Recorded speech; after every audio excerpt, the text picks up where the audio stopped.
2019 ലോക്സഭാ തിരഞ്ഞെടുപ്പ്. ആകെ ലോക്സഭാ സീറ്റുകൾ 20. തിരഞ്ഞെടുപ്പ് ഫലം വന്നപ്പോൾ 19 വിജയിച്ചത് UDF, ഒരിടത്ത് മാത്രം LDF, അത് ആലപ്പുഴയിൽ. വിജയിച്ചത് AM ആരിഫ്.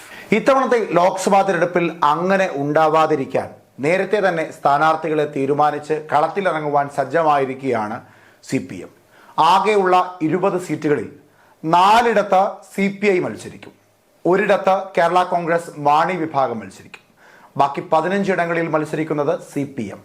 15 ഇടത്തെയും 15 ലോക്സഭാ സീറ്റിലെയും സ്ഥാനാർത്ഥികളെ നിർണയിച്ച് കളിക്കളത്തിൽ ഇറങ്ങുവാൻ സജ്ജരായിരിക്കുകയാണ് CPM.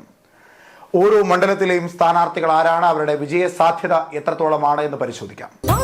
ഗിന്നസ് ബുക്കിൽ ഇടം നേടിയ ചരിത്ര പ്രസിദ്ധമായ ആറ്റുകാൽ പൊങ്കാല 2024 ഫെബ്രുവരി 25 ഞായറാഴ്ച. അടുപ്പുവിട്ട് രാവിലെ 10:30, പൊങ്കാല നിവേദ്യം ഉച്ചയ്ക്ക് 2:30. കാസർഗോഡ് ലോക്സഭാ മണ്ഡലത്തിൽ ഇക്കുറി മത്സരിക്കുന്നത് MV ബാലകൃഷ്ണനാണ്. MV ബാലകൃഷ്ണൻ CPIMന്റെ ജില്ലാ സെക്രട്ടറിയും കാസർഗോഡ് ജില്ലയുടെ സെക്രട്ടറിയും സ്റ്റേറ്റ് കമ്മിറ്റി നേതാവുമാണ്. MV ബാലകൃഷ്ണന് മുമ്പ് അവിടെ മത്സരിച്ചത് KP സതീഷ് ചന്ദ്രനായിരുന്നു. KP സതീഷ് ചന്ദ്രൻ അന്ന് കരസ്ഥമാക്കിയ വോട്ട് 4,34,523 വോട്ടായിരുന്നു. അതിൽ 39.80% വോട്ടുകളും കരസ്ഥമാക്കി KP സതീഷ് ചന്ദ്രൻ. 0.29% വർധനവും മാത്രമേ അവിടെ ഇടതുപക്ഷത്തിന് 2019 ലോക്സഭാ തെരഞ്ഞെടുപ്പിൽ ഉണ്ടായുള്ളൂ. പക്ഷേ വലിയ ഒരു തേരോട്ടം, അപ്രതീക്ഷിതമായ ഒരു തേരോട്ടം, നാളിതുവരെ ഇടതുപക്ഷത്തോട് കൂടുതൽ നീതി പുലർത്തിയിട്ടുള്ള, ഇടതുപക്ഷത്തോട് ചേർന്ന് നിന്നിട്ടുള്ള കാസർഗോഡ് ലോക്സഭാ മണ്ഡലം 2019 ലോക്സഭാ തെരഞ്ഞെടുപ്പിൽ രാജ്മോഹൻ ഉണ്ണിത്താനെ, UDFന്റെ സ്ഥാനാർത്ഥി രാജ്മോഹൻ ഉണ്ണിത്താനെ വൻപിച്ച ഭൂരിപക്ഷത്തോടു കൂടി വിജയിപ്പിച്ചു. അദ്ദേഹം അക്കുറി 2019 കരസ്ഥമാക്കിയത് 4,74,961 വോട്ടുകളായിരുന്നു. 43.50% വോട്ടുകളും അദ്ദേഹം നേടി. 4.70% വോട്ടിന്റെ വർധനമാണ് അദ്ദേഹത്തിന് ഉണ്ടായത്. അതായത് 40,434 വോട്ടിന്റെ ഭൂരിപക്ഷമാണ് കാസർഗോഡ് ലോക്സഭാ മണ്ഡലത്തിൽ 2019 രാജ്മോഹൻ ഉണ്ണിത്താന് ഉണ്ടായത്. അടുത്തത് കണ്ണൂരാണ്. നിലവിൽ ലീഗ് ആവശ്യപ്പെടുന്ന കണ്ണൂര്, കെ സുധാകരൻ ഇടം പിടിച്ച കണ്ണൂര്. ആ കണ്ണൂരിൽ ഇടതുപക്ഷം ഇത്തവണ ഇറക്കുവാൻ പോകുന്നത്, ഇടതുപക്ഷത്തിന്റെ രാഷ്ട്രീയ പോർക്കളത്തിൽ ഏറ്റവും ശക്തി കേന്ദ്രമായ ലോക്സഭാ മണ്ഡലങ്ങളിൽ ഒന്നായ കണ്ണൂർ ലോക്സഭാ മണ്ഡലത്തിൽ ഇക്കുറി ഇറക്കുവാൻ പോകുന്നത് MV ജയരാജനെയാണ്. MV Jayarajan state committee മെമ്പറാണ്. MV ജയരാജൻ ഇടതുപക്ഷത്തിന്റെ വളരെ ശക്തനായ ഒരു രാഷ്ട്രീയ നേതാവാണ്. അദ്ദേഹമാണ് ഇക്കുറി കെ സുധാകരനെതിരായി, കുമ്പക്കുടി സുധാകരൻ എന്ന കെ സുധാകരനെതിരായി കണ്ണൂർ ലോക്സഭാ മണ്ഡലത്തിൽ നിന്ന് മത്സരിക്കുന്നത്. കഴിഞ്ഞ തവണ കെ സുധാകരനെതിരായി മത്സരിച്ചത് PK ശ്രീമതി ആയിരുന്നു. 2014 ലോക്സഭാ തെരഞ്ഞെടുപ്പിൽ PK ശ്രീമതി അവിടെ നിന്ന് മത്സരിച്ച് വിജയിച്ചിരുന്നു. പക്ഷെ 2019 PK ശ്രീമതി കെ സുധാകരനെതിരായി മത്സരിച്ചപ്പോൾ കെ സുധാകരനാണ് അവിടെ വിജയിച്ചത്. അദ്ദേഹം അത്തവണ 5,29,741 വോട്ടുകൾ കരസ്ഥമാക്കി. 50.74% വോട്ടുകളുടെ ഭൂരിപക്ഷമുണ്ടായി. 6.28% വർധനവാണ് കെ സുധാകരൻ, കുമ്പക്കുടി സുധാകരൻ കണ്ണൂർ ലോക്സഭാ മണ്ഡലത്തിൽ ഉണ്ടാക്കിയത്. PK ശ്രീമതി അക്കുറി 4,35,182 വോട്ടുകൾ മാത്രമാണ് നേടിയത്. 41.68% വോട്ടിന്റെ വർധനവ്, 3.47% കുറവാണ് PK ശ്രീമതിക്ക് കണ്ണൂർ ലോക്സഭാ മണ്ഡലത്തിൽ ഉണ്ടായത്. അടുത്തത് വടകരയാണ്. കോൺഗ്രസിന്റെ കരുത്തനായ നേതാവ് K കരുണാകരന്റെ മകൻ K മുരളീധരനാണ് കഴിഞ്ഞ തവണ അവിടെ നിന്ന് മത്സരിച്ച് വിജയിച്ചത്. അത്തവണ അവിടെ ഇടതുപക്ഷത്തിന്റെ സ്ഥാനാർത്ഥിയായി മത്സരിച്ചത് P ജയരാജനായിരുന്നു. ഇക്കുറി അവിടെ മത്സരിക്കുന്നത് KK ശൈലജ ടീച്ചറാണ്. ആരോഗ്യ വകുപ്പിലെ ശക്തയായ മന്ത്രിയായി നിന്നുകൊണ്ട് ദേശീയ തലത്തിലും അന്തർദേശീയ തലത്തിലും കേരളത്തിന്റെ ആരോഗ്യ മേഖലയുടെ മുഖം ഉയർത്തിക്കാട്ടിയ, കേരളത്തിന്റെ ആരോഗ്യമന്ത്രിയായിരുന്ന, മുഖ്യമന്ത്രി പദം അലങ്കരിക്കുവാൻ ശക്തയാണെന്ന് ഇടതുപക്ഷവും പ്രതിപക്ഷവും ഒരുപോലെ അംഗീകരിച്ചിരുന്ന KK ശൈലജ ടീച്ചറാണ് ഇക്കുറി വടകരയിൽ നിന്ന് K മുരളീധരനെതിരായി മത്സരിക്കുന്നത്. K മുരളീധരൻ തന്നെയാകും അവിടെ കോൺഗ്രസിന്റെ സ്ഥാനാർത്ഥിയായി മത്സരിക്കുവാൻ പോകുന്നത്. കഴിഞ്ഞ തവണ അവിടെ K മുരളീധരൻ മത്സരിച്ച് വിജയിച്ചത് 5,26,755 വോട്ടുകൾക്കായിരുന്നു. 49.81% വോട്ടിന്റെ വർധനവ്, 6.40% കൂടുതൽ നേടി K മുരളീധരൻ. അവിടെ അക്കുറി മത്സരിച്ചത് P ജയരാജനായിരുന്നു. P ജയരാജൻ ഇടതുപക്ഷത്തിന്റെ ശക്തനായ നേതാവ് P ജയരാജൻ അക്കുറി K മുരളീധരന് എതിരായി നേടിയത് വെറും 4,42,092 വോട്ടുകളായിരുന്നു. 41.81% വോട്ടിന്റെ വർധനവ്, 1.26% കുറവ് വോട്ടുകളാണ് P ജയരാജൻ അല്ലെങ്കിൽ ഇടതുപക്ഷം അക്കുറി അവിടെ നിന്ന് കരസ്ഥമാക്കിയത്. 84,663 വോട്ടിന്റെ ഭൂരിപക്ഷം അത്തവണ കെ മുരളീധരന് വടകരയിൽ നിന്ന് നേടാൻ സാധിച്ചു. ഇക്കുറി അവിടെ നിന്ന് മത്സരിക്കുന്നത് KK ശൈലജയാണ്. അടുത്തത് കോഴിക്കോട് ലോക്സഭാ മണ്ഡലമാണ്. കേരളത്തിൽ കമ്മ്യൂണിസ്റ്റ് പ്രസ്ഥാനം ആരംഭിക്കുന്ന ഇടം കോഴിക്കോടാണ്. കമ്മ്യൂണിസ്റ്റ് പ്രസ്ഥാനം കേരളത്തിൽ നിന്ന് ആരംഭിക്കണമെന്ന ആശയം ഉദിക്കുന്നത് കോഴിക്കോട് നിന്നാണ്. പിന്നീടാണത് പിണറായിൽ വെച്ച്, കണ്ണൂരിലെ പിണറായി വെച്ച് ഔദ്യോഗികപരമായി അത് അംഗീകരിക്കുന്നതും പാർട്ടി രൂപീകരിക്കുന്നതും. എന്നിരുന്നാലും കേരളത്തിൽ കമ്മ്യൂണിസ്റ്റ് പാർട്ടിയുടെ ഈറ്റിലം കോഴിക്കോടാണെന്ന് ഒരു തരത്തിൽ പറയുവാൻ സാധിക്കും. ആ കോഴിക്കോട് ലോക്സഭാ തെരഞ്ഞെടുപ്പിൽ ഭൂരിഭാഗ സമയങ്ങളിലും ചേർന്ന് നിൽക്കുന്നത് UDF-നോടൊപ്പമാണ്. അവിടെ ഇളമരം കരീമാണ്, വ്യവസായ വകുപ്പ് മന്ത്രിയായിരുന്ന, രാജ്യസഭാ അംഗമായിരുന്ന ഇളമരം കരീമാണ് അവിടെ ഇക്കുറി കോൺഗ്രസിനെ മലർത്തിയടിക്കുവാൻ CPM-ന്റെ കരുത്തനായ സ്ഥാനാർത്ഥിയായി മത്സരിക്കുവാൻ പോകുന്നത്. അവിടെ MK രാഘവനാണ് കഴിഞ്ഞ 2 തവണയും മത്സരിച്ച് വിജയിച്ചു വന്നത്. പല അഴിമതി ആരോപണങ്ങളും അദ്ദേഹത്തിനെതിരായി 2019 ലോക്സഭാ തെരഞ്ഞെടുപ്പിൽ ഉണ്ടായിരുന്നു. 2009 ലോക്സഭാ തെരഞ്ഞെടുപ്പിൽ 800 ചില്ലുവാൻ വോട്ടിന്റെ ഭൂരിപക്ഷത്തിൽ മുഹമ്മദ് റിയാസിനോട് വിജയിച്ചിരുന്നു. അന്ന് ലോക്സഭാ തെരഞ്ഞെടുപ്പ് ഏറ്റവും കുറഞ്ഞ ഭൂരിപക്ഷത്തോടു കൂടി വിജയിച്ച ലോക്സഭാ സ്ഥാനാർത്ഥി എന്ന പേര് MK രാഘവനായിരുന്നു. 2009-ലും 2014-ലും 2019-ലും വിജയിച്ചു വരുന്നത് MK രാഘവനാണ്. ഇനി 2024 ലോക്സഭാ തെരഞ്ഞെടുപ്പിൽ അവിടെ മത്സരിക്കുവാൻ സാധ്യത ഏറെയും MK രാഘവന് തന്നെയാണ്. അവിടെ MK രാഘവനെ മലർത്തിയടിക്കുവാൻ ഇളമരം കരീമാണ്. MK രാഘവന് 2019 ലോക്സഭാ തെരഞ്ഞെടുപ്പിൽ 4,93,444 വോട്ടുകൾ കരസ്ഥമാക്കുവാൻ സാധിച്ചു. അവിടെ 45.97% വോട്ടുകളും നേടിയത് MK രാഘവനാണ്. 3.82% വോട്ടിന്റെ വർധനമാണ് MK രാഘവന കോഴിക്കോട് ലോക്സഭാ മണ്ഡലത്തിൽ നിന്നുണ്ടായത്. CPIM-ന്റെ സ്ഥാനാർത്ഥിയായി A പ്രദീപ് കുമാർ ആയിരുന്നു അവിടെ നിന്ന് മത്സരിച്ചത്. 4,08,219 വോട്ടുകൾ, 37.92% വോട്ടിന്റെ വർധനവ്, 85,225 വോട്ടിന്റെ ഭൂരിപക്ഷമാണ് MK രാഘവൻ A പ്രദീപ് കുമാറിനെതിരായി 2019 ലോക്സഭാ തെരഞ്ഞെടുപ്പിൽ കരസ്ഥമാക്കിയത്. ഇക്കുറി അവിടെ മത്സരിക്കുന്നത് മുതിർന്ന ഇടതുപക്ഷ സ്ഥാനാർത്ഥിയായ ഇളമരം കരീമാണ്. ശക്തമായ ഒരു പോരാട്ടം തന്നെ കോഴിക്കോടിൽ ഉണ്ടാകുവാൻ സാധ്യതകൾ ഏറെയാണ്. അടുത്തത് പൊന്നാനി. UDF-ന്റെ കോട്ട എന്നതിലേക്കപ്പുറത്ത് ലീഗിന്റെ കോട്ട, പൊന്നാപുരം കോട്ടയായ പൊന്നാനിയിൽ ഇക്കുറി ഇടതുപക്ഷം ഇറക്കുന്ന സ്ഥാനാർത്ഥി KS ഹംസയാണ്. പക്ഷേ അവിടെ ET മുഹമ്മദ് ബഷീർ ആയിരുന്നു കഴിഞ്ഞ തവണ മത്സരിച്ചത്. ഇക്കുറി അവിടെ ET മുഹമ്മദ് ബഷീർ ആയിരിക്കില്ല. അദ്ദേഹത്തെ അവിടെ നിന്ന് മാറ്റാൻ സാധ്യതയേറെ. അദ്ദേഹത്തെ മാറ്റുമെന്ന് തന്നെയാണ് അറിയുവാൻ സാധിക്കുന്നത്. ET മുഹമ്മദ് ബഷീർ അവിടെ നിന്ന് മാറിക്കൊണ്ട് അവിടെ മത്സരിക്കുവാൻ സാധ്യത അബ്ദുൽ സമദ് സമദാനിയാണ്. അദ്ദേഹം മലപ്പുറത്തെ സ്ഥാനാർത്ഥിയായിരുന്നു, വിജയിച്ചു വന്ന MP ആയിരുന്നു. അബ്ദുൽ സമദ് സമദാനിയാണ് ഇക്കുറി പൊന്നാനിയിൽ നിന്ന് മത്സരിക്കുവാൻ സാധ്യതയേറെ. ET മുഹമ്മദ് ബഷീറിനെ മലപ്പുറത്തേക്ക് മാറ്റുവാനുള്ള സാധ്യതയും ഏറെയാണ്. എന്തായാലും ഒരു വെച്ചുമാറ്റമാണ് പൊന്നാനിയിലും മലപ്പുറത്തും ഉണ്ടാകുന്നത്. ET മുഹമ്മദ് ബഷീർ മലപ്പുറത്തേക്കും അബ്ദുൽ സമദ് സമദാനി പൊന്നാനിയിലേക്കും മത്സരിക്കുന്നു. അവിടെ പൊന്നാവരം കോട്ടയായ പൊന്നാനിയിൽ ഇക്കുറി അബ്ദുൽ സമദ് സമദാനിയാണെങ്കിൽ അദ്ദേഹത്തെ എതിർത്ത് മത്സരിക്കുവാൻ വരുന്നത് LDF-ന്റെ സ്ഥാനാർത്ഥി, CPM-ന്റെ സ്ഥാനാർത്ഥിയായി മത്സരിക്കുന്നത് KS ഹംസയാണ്.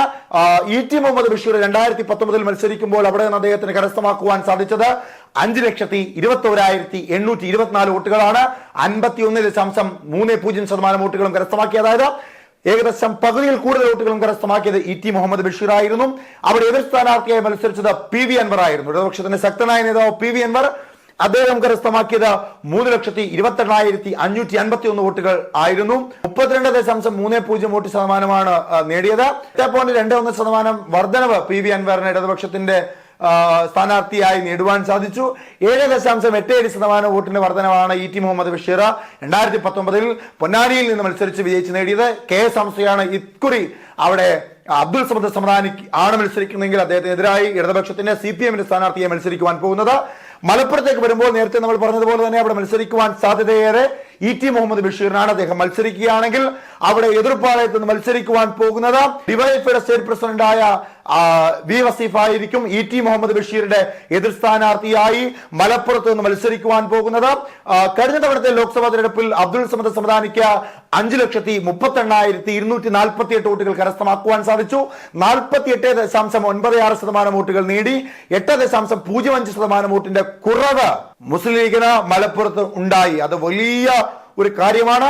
അബ്ദുൽ സമദ് സമദാനി മത്സരിച്ചുമിട്ടും ആക്കുറിവുണ്ടായത് 8.05% വോട്ട് വർധനവാണ്. CPM-ന്റെ സ്ഥാനാർത്ഥിയായി മത്സരിച്ചത് VP സാനു ആയിരുന്നു. 4,23,633 വോട്ടുകൾ അദ്ദേഹം കരസ്ഥമാക്കി. 38.53% അദ്ദേഹം നേടിയത്. 6.66% വോട്ട് വർധനവ് CPM ഉണ്ടായി. അതുകൊണ്ട് ഇക്കുറി ഒരു വിജയ സാധ്യതയൊക്കെ കാണുന്നുണ്ട് ഇടതുപക്ഷം. ET മുഹമ്മദ് ബഷീർ കൂടിയാണ് മത്സരിക്കുന്നതെങ്കിൽ ഒരു പക്ഷേ ആ വിജയ സാധ്യത വർദ്ധിക്കുവാനുള്ള സാധ്യതയും ഏറെയാണ്. കാരണം ET മുഹമ്മദ് ബഷീറിനെ ചൊല്ലി വലിയ രൂക്ഷമായ വിമർശനം മുസ്ലിം ലീഗിനകത്തും പുറത്തും മറ്റു പാർട്ടികളിലും ജനങ്ങൾക്കിടയിലും ഉള്ളത് കൊണ്ട് തന്നെ ET മുഹമ്മദ് ബഷീറാണ് മലപ്പുറത്ത് മത്സരിക്കുന്നതെങ്കിൽ അവിടെ ഇടതുപക്ഷത്തിന് പ്രതീക്ഷകളുണ്ട്. ഒരുപക്ഷെ ഭൂരിപക്ഷം കുറയ്ക്കുവാൻ സാധിക്കും. കഴിഞ്ഞ തവണ അബ്ദുൽ സമദ് സമദാനിക്ക് 1,14,692 വോട്ടിന്റെ ഭൂരിപക്ഷം ഉണ്ടാക്കുവാൻ സാധിച്ചു. പാലക്കാട്ടേക്ക് വരുമ്പോൾ പാലക്കാട്ട് ഇക്കുറി മത്സരിക്കുവാൻ പോകുന്നത് M വിജയരാഘവനാണ്. കേന്ദ്ര കമ്മിറ്റി അംഗമായിരുന്നു, ലോക്സഭയിലും രാജ്യസഭയിലും അംഗമായിരുന്നു. കഴിഞ്ഞ തവണത്തെ ലോക്സഭാ തിരഞ്ഞെടുപ്പിൽ അപ്രതീക്ഷിതമായ ഒരു വിജയമായിരുന്നു UDF-ന് പാലക്കാട് ലോക്സഭാ മണ്ഡലത്തിൽ നിന്നും നേടുവാൻ സാധിച്ചത്. അവിടെ സ്ഥാനാർത്ഥിയായി മത്സരിച്ചത് VK ശ്രീകണ്ഠനായിരുന്നു. VK ശ്രീകണ്ഠൻ പോലും പ്രതീക്ഷിക്കാത്ത ഒരു വിജയമായിരുന്നു അദ്ദേഹത്തിന് ഉണ്ടായത്. 3,99,274 വോട്ടുകൾ നേടുവാൻ സാധിച്ചു. 39.17% വോട്ടിന്റെ വർധനവ്. MP രാജേഷ് ആയിരുന്നു വലിയ വിജയ പ്രതീക്ഷയോടുകൂടി പാലക്കാട് നിന്ന് മത്സരിച്ചത്. അദ്ദേഹത്തിന് നേടുവാൻ സാധിച്ചത് 3,87,631 വോട്ടുകളായിരുന്നു. 38.03% വോട്ട് നേടി. 7.33% വോട്ടിന്റെ കുറവ് MP രാജേഷിന്, ഇടതുപക്ഷത്തിന്, CPIM-ന് പാലക്കാട് ലോക്സഭാ മണ്ഡലത്തിൽ നിന്ന് നേരിടേണ്ടി വന്നു. 11,637 വോട്ടിന്റെ ഭൂരിപക്ഷമാണ് VK ശ്രീകണ്ഠൻ അവിടെ നിന്നുണ്ടായത്. കോൺഗ്രസ് പോലും പ്രതീക്ഷിക്കാത്ത ഒരു വിജയം പാലക്കാട് എന്ന UDF-നുണ്ടാകുന്നു. UDF-ഉം ആരും പ്രതീക്ഷിക്കാത്ത ഒരു വിജയം തന്നെയായിരുന്നു VK ശ്രീകണ്ഠന്റെ വിജയം. ഇടതുപക്ഷത്തിന്റെ കോട്ടയിൽ വലിയ വിള്ളൽ ഉണ്ടാക്കുവാൻ കോൺഗ്രസിന് അക്കുറി 2019 ലോക്സഭാ തെരഞ്ഞെടുപ്പിൽ പാലക്കാട് ലോക്സഭാ മണ്ഡലത്തിൽ നിന്ന് സാധിച്ചു. അടുത്തത് ആലത്തൂർ ലോക്സഭാ മണ്ഡലം. പാട്ടുകാരിയെന്നും പാട്ടുപാടി മയക്കിയെന്നും ഒക്കെ പറഞ്ഞ് UDF-ന്റെ സ്ഥാനാർത്ഥിയായ രമ്യ ഹരിദാസിനെതിരെ വലിയ വിമർശനങ്ങളും ആരോപണങ്ങളും ഒക്കെ ഉയർത്തിയിരുന്ന 2019 ലോക്സഭാ തെരഞ്ഞെടുപ്പിൽ അതേ രമ്യ ഹരിദാസ് വിജയിച്ചു വന്ന ആലത്തൂരിൽ ഇക്കുറി മത്സരിക്കുവാൻ പോകുന്നത് ദേവസ്വം ബോർഡ് വകുപ്പ് മന്ത്രിയായിരിക്കുന്ന K രാധാകൃഷ്ണനാണ്. അദ്ദേഹം ലോക്സഭയിലേക്ക് മത്സരിക്കുവാൻ പോകുന്നു. തീരുമാനമായി കഴിഞ്ഞു. CPIM-ന്റെ ആലത്തൂർ ലോക്സഭാ മണ്ഡലം സ്ഥാനാർത്ഥി K രാധാകൃഷ്ണനാണ്. രമ്യ ഹരിദാസ് കഴിഞ്ഞ തവണത്തെ ലോക്സഭാ തെരഞ്ഞെടുപ്പിൽ 5,33,815 വോട്ടുകൾ കരസ്ഥമാക്കി. 52.4% വോട്ടിന്റെ വർധനവ്. 12.04% വോട്ടിന്റെ വർധനവ് രമ്യ ഹരിദാസിനുണ്ടായി. PK ബിജു ആയിരുന്നു അവിടെ ഇടതുപക്ഷ സ്ഥാനാർത്ഥി. 3,74,847 വോട്ടുകൾ നേടി. 36.8% വോട്ടുകൾ നേടി. 7.54% വോട്ടുകളുടെ വർധനവ്. ചാലക്കുടിയിലേക്ക് വരുമ്പോൾ ചാലക്കുടി C രവീന്ദ്രനാണ് മത്സരിക്കുന്നത്. C രവീന്ദ്രൻ മുൻ വിദ്യാഭ്യാസ വകുപ്പ് മന്ത്രിയായിരുന്നു, ഇടതുപക്ഷത്തിന്റെ കരുത്തനായ നേതാവ്. ചാലക്കുടിയിൽ കഴിഞ്ഞ തവണ മത്സരിച്ചത് ബെന്നി ബെഹന്നാനായിരുന്നു UDF-ന്റെ സ്ഥാനാർത്ഥിയായി മത്സരിച്ചത്. 4,73,444 വോട്ട് കരസ്ഥമാക്കി. 47.81% വോട്ടുകൾ നേടി ബെന്നി ബെഹന്നാൻ. 8.87% വോട്ടിന്റെ വർധനവ് അദ്ദേഹത്തിന് അക്കുറി ഉണ്ടായി. 2014 ലോക്സഭാ തെരഞ്ഞെടുപ്പിൽ അവിടെ നിന്ന് വിജയിച്ച ഇന്നസെന്റ്, സിനിമാ നടനായ ഇന്നസെന്റ്, MP ആയിരുന്ന ഇന്നസെന്റിനോട് തന്നെയായിരുന്നു അക്കുറി ബെന്നി ബെഹന്നാൻ മത്സരിച്ചത്. ഇന്നസെന്റിനെ 1,32,274 വോട്ടിന്റെ മൃഗീയ ഭൂരിപക്ഷത്തിൽ പരാജയപ്പെടുത്തി. അന്ന് അക്കുറി 2019 ലോക്സഭാ തെരഞ്ഞെടുപ്പിൽ ഇന്നസെന്റ് കരസ്ഥമാക്കിയത് 3,41,170 വോട്ടുകളായിരുന്നു. 34.45% വോട്ട് കരസ്ഥമാക്കി. 6% വോട്ടിന്റെ കുറവ് ഇന്നസെന്റ് മത്സരിച്ചപ്പോൾ ചാലക്കുടി ലോക്സഭാ മണ്ഡലത്തിൽ നിന്നും വലിയ തിരിച്ചടിയായി ഇടതുപക്ഷത്തിന് നേരിടേണ്ടി വന്നു. എറണാകുളം ലോക്സഭാ മണ്ഡലത്തിലേക്ക് വരുമ്പോൾ കോൺഗ്രസിന്റെ കരുത്തുറ്റ സ്ഥലം, ഹൈബീഡൻ, കോൺഗ്രസിന്റെ ലോബിയുള്ള സ്ഥലം, ഹൈബീഡൻ എന്ന ശക്തനായ സ്ഥാനാർത്ഥി മത്സരിക്കുന്ന ഇടം. ഇപ്പോൾ തന്നെ ഹൈബീഡന്റെ പോസ്റ്ററുകളും മറ്റും മെട്രോ സ്റ്റേഷൻ അടക്കമുള്ള ഇടങ്ങളിൽ തെളിഞ്ഞു കഴിഞ്ഞു, ചുവരെഴുത്തുകൾ നടത്തി കഴിഞ്ഞു. അതായത് കോൺഗ്രസ് തീരുമാനിച്ചതോടെ ഈഡന്റെ മകൻ ഹൈബീഡൻ തന്നെ മത്സരിക്കുവാൻ പോകുന്നു. അവിടെ ഒരു മുതിർന്ന നേതാവിനെ മത്സരിപ്പിച്ച്, ഒരു ശക്തനായ നേതാവിനെ മത്സരിപ്പിച്ച് കളം പിടിക്കാമെന്ന വ്യാമോഹമൊന്നും ഇടതുപക്ഷത്തിനില്ല. എങ്കിലും ഇടതുപക്ഷം CPIM-ന്റെ സീറ്റായ എറണാകുളം ലോക്സഭാ മണ്ഡലത്തിൽ അവർ ഇക്കുറി മത്സരിപ്പിക്കുവാൻ പോകുന്നത് KSTA-യുടെ നേതാവ് KJ ഷൈൻ എന്ന ഒരു അധ്യാപകനെയാണ്. വിജയ പ്രതീക്ഷ ഒട്ടുമില്ലാത്തൊരിടം ആയതുകൊണ്ട് തന്നെയാകണം LDF-ന്റെ കരുത്തരായ മുതിർന്ന ഒരു നേതാവിനെയും അവിടെ മത്സരിപ്പിക്കുന്നില്ല. അവിടെ ഇക്കുറിയും കോൺഗ്രസിന്റെ സ്ഥാനാർത്ഥിയാകുന്നത് ഹൈബീഡനാണ്. 2019 ലോക്സഭാ തെരഞ്ഞെടുപ്പിൽ 9,67,203 വോട്ടുകൾ നേടി. അതായത് 72.02 വോട്ടുകളും നേടിയത് ഹൈബീഡൻ, മികച്ച ഭൂരിപക്ഷം. അവിടെ കഴിഞ്ഞ തവണ ഇടതുപക്ഷത്തിന്റെ സ്ഥാനാർത്ഥിയെ മത്സരിച്ചത് P രാജീവായിരുന്നു. അദ്ദേഹം നേടിയത് 3,22,110 വോട്ടായിരുന്നു. 33.3 വോട്ടുകൾ മാത്രമാണ് പി രാജീവിന് നേടുവാൻ സാധിച്ചത്. ബി.ജെ.പിക്ക് വലിയ പ്രതീക്ഷയുള്ള ഒരു മണ്ഡലമായിരുന്നു എറണാകുളം ലോക്സഭാ മണ്ഡലം. അവിടെ മത്സരിച്ചത് അൽഫോൺസ് കണ്ണന്താനമായിരുന്നു ബി.ജെ.പിയുടെ സ്ഥാനാർത്ഥിയായി മത്സരിച്ചത്. പക്ഷേ ദയനീയമായ പരാജയമായിരുന്നു. 1,69,153 വോട്ടുകൾ നേടി 14.24 വോട്ടുകൾ മാത്രമാണ് ബി.ജെ.പിയുടെ സ്ഥാനാർത്ഥി അൽഫോൺസ് കണ്ണന്താനത്തിന് നേടാൻ സാധിച്ചത്. ആലപ്പുഴയിലേക്ക് വരുമ്പോൾ 2019 ലോക്സഭാ തെരഞ്ഞെടുപ്പിൽ 20 ലോക്സഭാ മണ്ഡലങ്ങളിൽ ഒരിടത്ത് മാത്രമാണ് ഇടതുപക്ഷം വിജയിച്ചത്. അത് ആലപ്പുഴയിലായിരുന്നു. പുന്നപ്രയുടെയും വയലാറിന്റെയും സമര പോരാട്ട കാഹളങ്ങൾ ഉറങ്ങുന്ന ചോര തുടിക്കുന്ന ഇടതുപക്ഷത്തിന്റെ മണ്ണായ ആലപ്പുഴ. കണ്ണൂര് പോലും കൈവിട്ടപ്പോഴും ഇടതുപക്ഷത്തിനെ ഇടനെഞ്ചോട് ചേർത്ത് പിടിച്ച ആലപ്പുഴ മാത്രമാണ് കഴിഞ്ഞ ലോക്സഭാ തെരഞ്ഞെടുപ്പിൽ വിജയിച്ചു വന്നത്. അവിടെ കെ.സി. വേണുഗോപാലിന് പകരം 2019 മത്സരിച്ചത് ഷാനിമോൾ ഉസ്മാൻ ആയിരുന്നു. ഷാനിമോൾ ഉസ്മാൻ നേടിയത് 4,35,496 വോട്ട്, 40.00% വോട്ടുകൾ ഷാനിമോൾ ഉസ്മാൻ നേടി. 6.31% വോട്ടിന്റെ കുറവ് കോൺഗ്രസിനുണ്ടായി. അവിടെ എ.എം. ആരിഫ് മത്സരിച്ച് നേടിയത് 4,45,981 വോട്ടുകൾ, 40.96% വോട്ടുകൾ നേടി.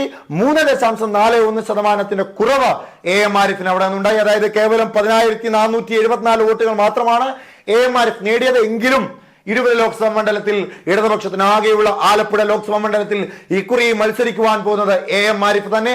വിജയിച്ച എം പി തന്നെ ആലപ്പുഴയിൽ വീണ്ടും മത്സരിച്ച് അതേ ആലപ്പുഴ തിരിച്ചുപിടിക്കുമെന്ന ആർജവത്തോടു കൂടി തന്നെ എ.എം. ആരിഫിനെ അവിടെ CPIM-ന്റെ സ്ഥാനാർത്ഥിയായി മത്സരിപ്പിക്കുന്നു. തുടർന്ന് ഇടുക്കിയിലേക്ക് വരുമ്പോൾ ജോയ്സ് ജോർജ് അവിടെ മത്സരിക്കുവാൻ പോകുന്നു. 2014 ലോക്സഭാ തെരഞ്ഞെടുപ്പിൽ ഡീൻ കുര്യാക്കോസിനെ മലർത്തിയടിച്ച ജോയ്സ് ജോർജ്, പഴയ UDF അംഗം, കോൺഗ്രസിന്റെ നേതാവായിരുന്ന ജോയ്സ് ജോർജ് 2019 ലോക്സഭാ തെരഞ്ഞെടുപ്പിൽ ഡീൻ കുര്യാക്കോസിനെതിരെ മത്സരിക്കുന്നു. ജോയ്സ് ജോർജ് 3,27,440 വോട്ടുകൾ മാത്രം നേടി, 35.6% വോട്ടുകൾ നേടി. അക്കുറി ഡീൻ കുര്യാക്കോസ് നേടിയത് 4,98,493 വോട്ടുകൾ, 54.21% വോട്ടുകൾ നേടി. 1,71,053 വോട്ടിന്റെ ഭൂരിപക്ഷത്തോടു കൂടി ഇടുക്കിയിൽ ഡീൻ കുര്യാക്കോസ് വിജയിക്കുന്നു. അതേ ജോയ്സ് ജോർജിനെ വീണ്ടും കളത്തിലിറക്കി ഒരു തവണ കൂടി പരീക്ഷിച്ച് ഇടുക്കി പിടിക്കാമെന്ന മോഹത്തിലാണ് ഇടതുപക്ഷമുള്ളത്. അടുത്തത് പത്തനംതിട്ട ലോക്സഭാ മണ്ഡലം. അവിടെ ശക്തമായ ത്രികോണ മത്സരത്തിന് സാധ്യതകൾ ഏറെയാണ്. പത്തനംതിട്ട ലോക്സഭാ മണ്ഡലത്തിൽ മത്സരിക്കുവാൻ പോകുന്നത് സാക്ഷാൽ തോമസ് ഐസക്. ധനകാര്യ വകുപ്പ് മന്ത്രിയായിരുന്ന തോമസ് ഐസക് 2009 ലോക്സഭ രൂപീകരിച്ചതിന് ശേഷം 3 തവണയും മത്സരിച്ച് വിജയിച്ചത് ആന്റോ ആന്റണി ആയിരുന്നു. ഓരോ തവണയും കോൺഗ്രസിന്റെ ഭൂരിപക്ഷം കുറഞ്ഞു വരുന്നു, ബി.ജെ.പിയുടെ ഭൂരിപക്ഷം കൂടി വരുന്ന ഒരു മേഖലയാണ് പത്തനംതിട്ട ലോക്സഭാ മണ്ഡലം. ശബരിമല അടക്കമുള്ള വിഷയങ്ങളിൽ ബി.ജെ.പിക്ക് കരുത്ത് നൽകിയിരുന്ന ഒരിടം. അവിടെ ഇടതുപക്ഷവും പ്രാബല്യത്തോടുകൂടി ശക്തിയോടുകൂടി തന്നെ നിൽക്കുന്ന ഒരു ലോക്സഭാ മണ്ഡലം തന്നെയാണ്. അവിടെ ഇക്കുറി CPIM-ന്റെ സ്ഥാനാർത്ഥിയായി മത്സരിക്കുന്നത് തോമസ് ഐസക് ആണ്. തനിക്ക് തോമസ് ഐസക്കിന് ചുമതലയുണ്ടായിരുന്ന പത്തനംതിട്ട ലോക്സഭാ മണ്ഡലം തന്നെ കിട്ടിയാൽ വളരെ നന്നായി എന്ന തോമസ് ഐസക് പറഞ്ഞിരുന്ന അതേ പത്തനംതിട്ട ലോക്സഭാ മണ്ഡലത്തിൽ തോമസ് ഐസക്കിനെ മത്സരിപ്പിക്കുന്നു. അവിടെ അദ്ദേഹം മത്സരിച്ചാൽ വിജയ സാധ്യത ഏറെയാണ്, അല്ലെങ്കിൽ കടുത്ത ഒരു മത്സരം തന്നെ നടക്കുവാനുള്ള സാധ്യത ഏറെയാണെന്ന് ശുഭപ്രതീക്ഷയിലാണ് ഇടതുപക്ഷം. ആന്റോ ആന്റണി തന്നെ വീണ്ടും മത്സരിപ്പിച്ച് അവിടെ കളം പിടിക്കാൻ കഴിയുമെന്ന ആത്മവിശ്വാസത്തിലാണ് കോൺഗ്രസ്. ആന്റോ ആന്റണി വേറെ ആരെങ്കിലും വന്നാൽ വിട്ടുകൊടുക്കുവാൻ തയ്യാറാണെന്ന് പലവരും പറഞ്ഞുവെങ്കിലും ആന്റോ ആന്റണി തന്നെ മത്സരിപ്പിക്കുവാൻ സാധ്യതകൾ ഏറെ. ആന്റോ ആന്റണി 2019 ലോക്സഭാ തെരഞ്ഞെടുപ്പിൽ 3,80,927 വോട്ടുകൾ നേടി, 37.11% വോട്ടുകൾ നേടി. 4.08% വോട്ടിന്റെ കുറവുണ്ടായി. അവിടെ 2019 വീണ ജോർജ് ആയിരുന്നു മത്സരിച്ചത്. 3,36,684 വോട്ട്, 32.80 വോട്ടുകൾ നേടി, 2% വോട്ടിന്റെ കുറവ്. ബി.ജെ.പിയുടെ ശക്തനായ നേതാവ് കെ. സുരേന്ദ്രൻ മത്സരിച്ചു. അവിടെ മത്സരിച്ചപ്പോൾ ബി.ജെ.പിയുടെ സ്ഥാനാർത്ഥിയെ മത്സരിച്ചപ്പോൾ 2,97,396 വോട്ടുകൾ, 28.97% വോട്ടുകൾ നേടി, 13.50% വോട്ടിന്റെ വർധനവ്, 44,243 വോട്ടുകൾ അവിടെ കെ. സുരേന്ദ്രൻ നേടി. ഇക്കുറി അവിടെ PC ജോർജിനെ മത്സരിപ്പിക്കുമെന്ന ധാരണയിലായിരുന്നു PC ജോർജ് ജനപക്ഷം വിട്ട അതുപേക്ഷിച്ച് ബി.ജെ.പി ലയിച്ചത്. പക്ഷേ PC ജോർജ് വേണ്ട, കെ. സുരേന്ദ്രനെ മത്സരിക്കണമെന്നാണ് ബി.ജെ.പിയുടെ ഒരു വിഭാഗം ആളുകൾ പറയുന്നത്. അതുകൊണ്ട് തന്നെ കെ. സുരേന്ദ്രനായിരിക്കും അവിടെ വീണ്ടും മത്സരിക്കുക. PC ജോർജിന് പത്തനംതിട്ട ലോക്സഭാ മണ്ഡലം അല്ലാതെ മറ്റൊന്നും വേണ്ട എന്ന് ഇപ്പോൾ തന്നെ പറഞ്ഞിട്ടുണ്ട്. അതുകൊണ്ട് അദ്ദേഹത്തെ എവിടെ അക്കോമഡേറ്റ് ചെയ്യുമെന്ന വലിയ ആശയക്കുഴപ്പത്തിലാണ് ബി.ജെ.പി. അതുകൊണ്ട് വിജയ സാധ്യത വളരെയേറെയാണ് എന്ന് പ്രതീക്ഷിക്കുന്ന പത്തനംതിട്ട ലോക്സഭാ മണ്ഡലത്തിൽ അവിടെ ഇടതുപക്ഷം CPIM സ്ഥാനാർത്ഥിയായി ഇറക്കുന്നത് തോമസ് ഐസക്കിനെയാണ്. അടുത്തത് കൊല്ലം ലോക്സഭാ മണ്ഡലം. കൊല്ലത്ത് RSP നേതാവായ NK പ്രേമചന്ദ്രന്റെ കോട്ടയാണ്. അദ്ദേഹമാണ് അവിടെ കഴിഞ്ഞ കുറെ കാലങ്ങളായി വിജയിച്ചു വരുന്ന MP. പക്ഷെ ഈ കുറി അവിടെ പിടിക്കുവാൻ പാർട്ടിക്ക് പുറത്തേക്ക് ജനശ്രദ്ധ പിടിച്ചുപറ്റുവാൻ കഴിയുന്ന ഒരു താരരാജാവായ M മുകേഷിനെയാണ്, ഇടതുപക്ഷത്തിന്റെ MLA ആയിരുന്ന M മുകേഷിനെയാണ് ഇക്കുറി കൊല്ലം ലോക്സഭാ മണ്ഡലത്തിൽ ഇറക്കുവാൻ പോകുന്നത്.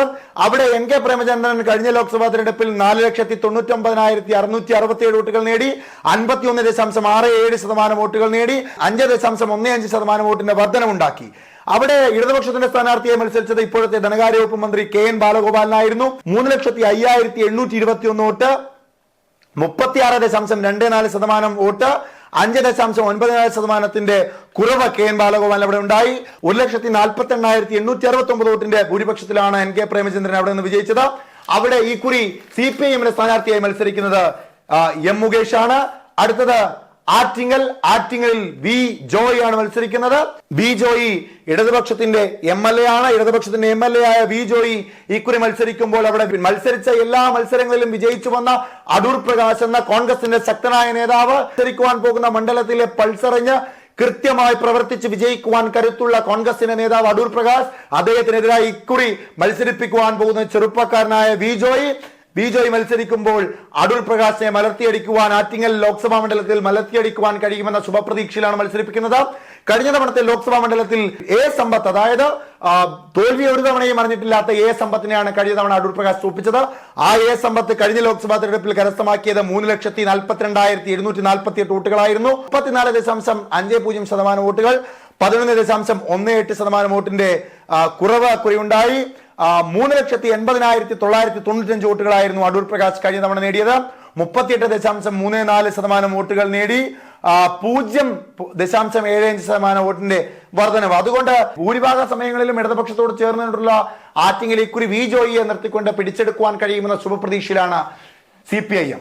എന്തായാലും 20 ലോക്സഭാ മണ്ഡലങ്ങളിൽ 15 ഇടങ്ങളിലും മത്സരിക്കുവാൻ പോകുന്ന CPIM തങ്ങളുടെ സ്ഥാനാർത്ഥികളെ തീരുമാനിച്ചു കഴിഞ്ഞു. ഇനി കളിക്കളത്തിൽ പോരടിക്കുവാൻ CPIM തയ്യാർ. 20-ൽ 20 നേടുമെന്ന ശുഭപ്രതീക്ഷയിൽ വിജയം ആർക്കൊപ്പം എന്നറിയുവാൻ ഇനിയും ഏതാനും ദിവസങ്ങൾ മാത്രം ബാക്കി.